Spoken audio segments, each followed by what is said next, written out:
જય શ્રી કૃષ્ણ, જય માતાજી. જો આજે પણ વેધર ક્લાઉડી થઈ ગયું છે, લાગે છે રેઇન થશે. હું કિચનમાં આવી છું. જો આ રાત્રે હું આ રીતે પલાળી દઉં છું. થોડું આવું મારા હેલ્થ માટે થોડું કરતી રહું છું.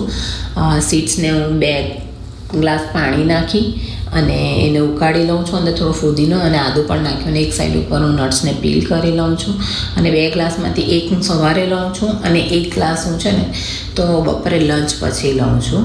તો આ રીતે હું સવારે જ 2 ગ્લાસ ઉકાળીને મૂકી દઉં, પછી હું ગરમ કરીને ખાલી લઉં છું. અને હું તૈયાર થઈને નીકળી ગઈ છું. આજે છે મંગળવાર, તો સુંદરકાંડનો પાઠ છે.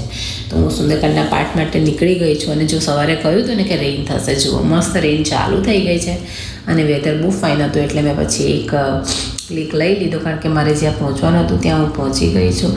ચલો હવે હનુમાન દાદાના દર્શન કરી લઈએ. બોલો જય શ્રી રામ. અમારો સુંદરકાંડ પત્યો પછી અમે લોકો આ રીતે જયકારા બોલાવ્યા છે ને. જો અમે જયકારા બોલાવીએ છીએ અને જયકારા બોલાવી અને અમે લોકોએ થોડા પિક્સ લઈ અને છૂટા પડ્યા.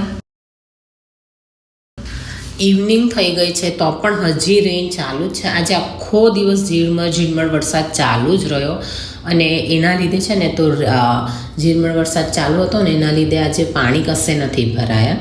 અને જો મેં રાત્રે છે ને સવારના મગ પલાળેલા હતા, તો પછી અત્યારે એને હું આ રીતે સ્ટીમરમાં નાખી અને નેપકિન ઢાંકીને રવા દઈશ અને કાલે બહુ ફાઇન સ્પ્રાઉટ થઈ જશે. બતાવીશ કાલે. ચલો, ગુડ નાઇટ, બાય બાય.